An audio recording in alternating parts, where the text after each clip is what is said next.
अच्छा साथियों, आप लोगों के बीच में मैं दर्शन गांधी एंड पार्टी अपने उन बहुजन समाज में जन्मे महान संतों गुरुओं के चरणों में नमन करते हुए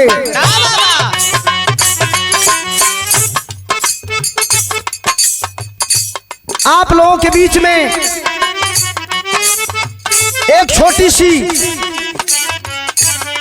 संत शिरोमणि गुरु रविदास जी की गीत और उनके जीवन का संघर्ष आपके बीच में प्रस्तुत कर रहा हूं। क्या है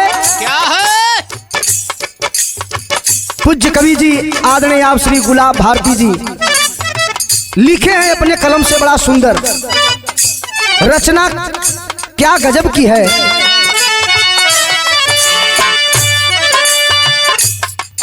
ज्योति जली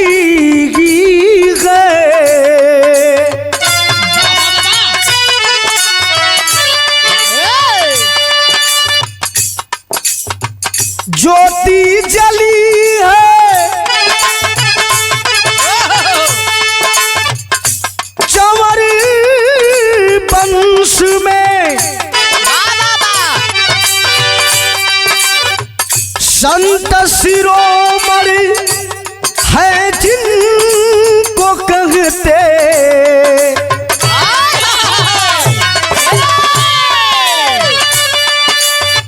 ज्योति जली है चमर वंश में, संत शिरोमणि है जिनको कहते, परमार्थ में जीवन गुजरता सबके दुखों को है स्वामी हरते,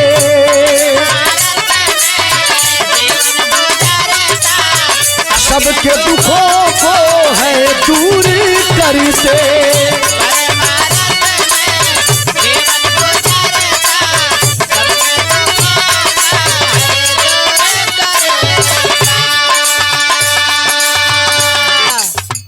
संत शिरोमणि गुरु रविदास काशी नगरी में 1388 संवत में जन्म लेकर के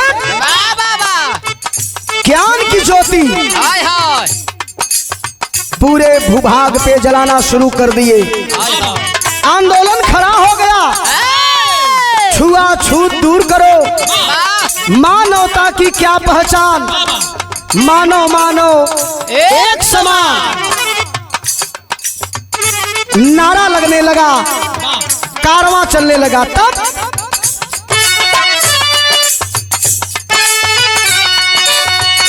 चर्चा सत्संग रविदास करने लगे,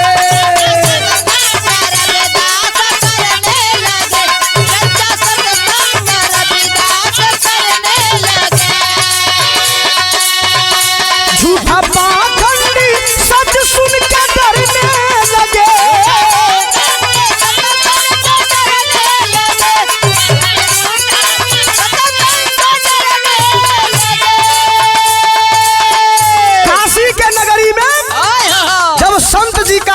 शुरू हो गया तो झूठा पाखंडी अंधविश्वासी और गैर बराबरी का दर्जा देने वाले पांडव घबराने लगे।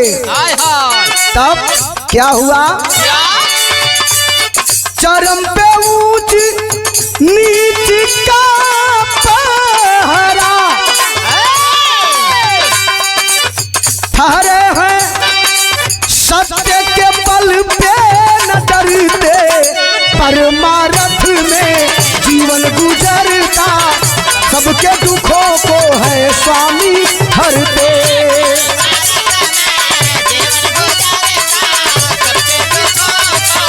है दूर करते।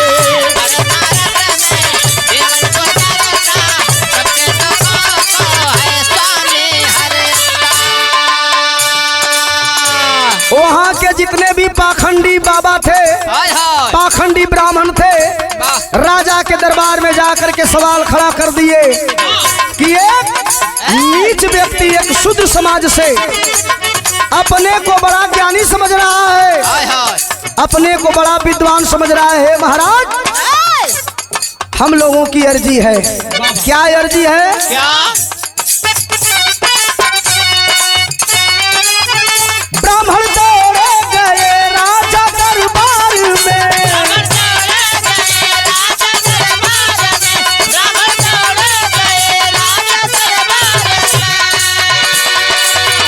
काशी विपदा में है पाप खूंखार में,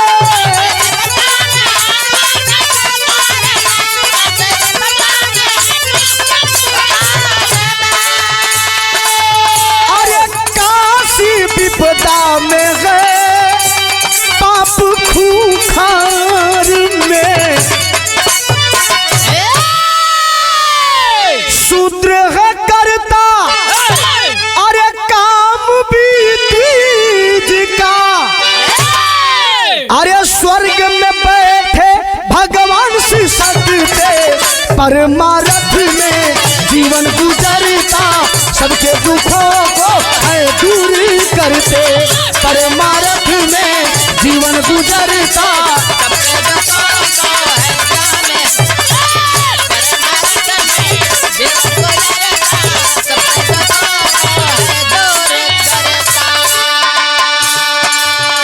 वहाँ के पंडा वहाँ के ब्राह्मण राजा के दरबार में गए और सवाल खड़ा कर दिए, हे महाराज जो काम हम लोग करते हैं या जो नीच कर रहा है तो ये हमारे धर्म का हानि हो रहा है, कृपया एक बार उसे बुलवा करके अपने राज दरबार में परीक्षा लीजिए, तब जाकर देखा जाएगा कि कितना बड़ा विद्वान अपने आप को समझता है। रविदास राजा बुलवा लिए संत सुरमृग रविदास जी को अपने दरबार में, काशी के दरबार में, काशी नरेश के दरबार में संत जी आ गए और परीक्षा शुरू हो गई। क्या परीक्षा हो रही है? क्या? कंचन काया की एक गाय बनवाइए,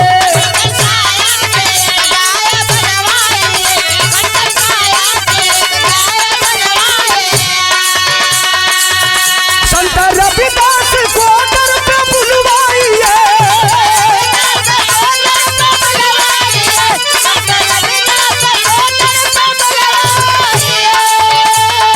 अरे संत रविदास को दर पे बुलवाइए।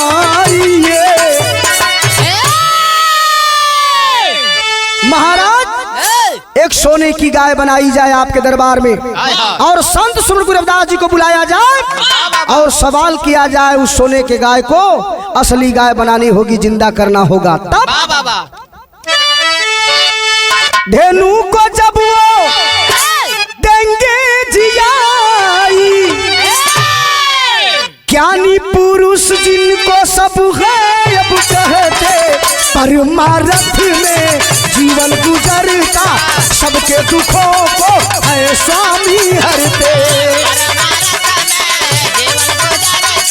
सबके दुखों को है दूर करते।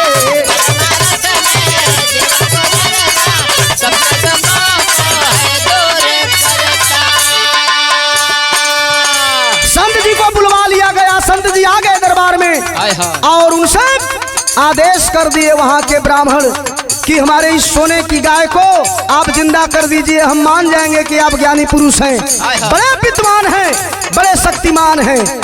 तब संत जी कहते हैं क्या? ज्ञान ज्ञानी का अब चाहो अजमाओ तुम,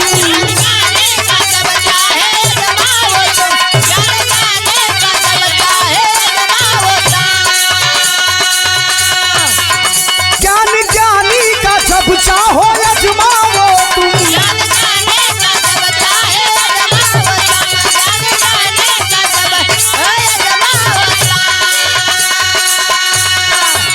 स्वर्ण सुरभि का दूध आज मंगवाओ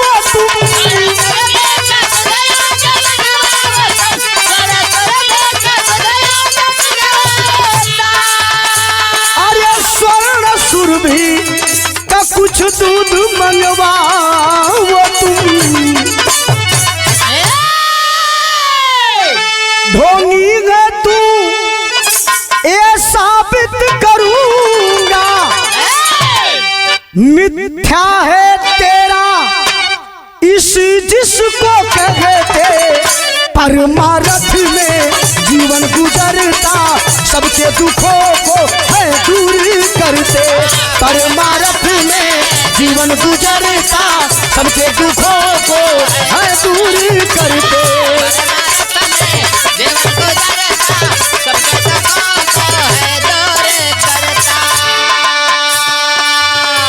संत जी से जब ये सवाल किया गया कि आप सोने के गाय को आप असली बना दीजिए, उसको जिला दीजिए।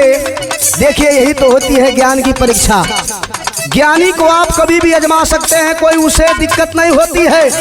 संत जी हमारे बड़े ही तार्किक थे, तर्क के ऊपर चलने वाले व्यक्ति थे। उन्होंने कहा ठीक है मैं सोने की गाय को जिंदा कर दूंगा, लेकिन आप लोग एक सोने की गाय से निकला हुआ दूध लाइए। सोने की गाय की दूध ला दीजिए मुझे, मैं उसी दूध से इस गाय को जिंदा कर दूंगा। पंडा लोग घबरा गिलन कि ना ऐसा ना हुई। कहा जब ऐसा ना हुई तब कहां से हुई? यह तो ज्ञान का परीक्षा रहल भयल का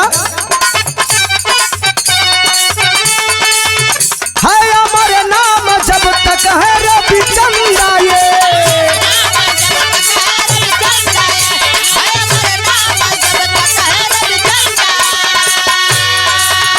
भ्रष्ट भारत होगा धर्म भी धंधा है।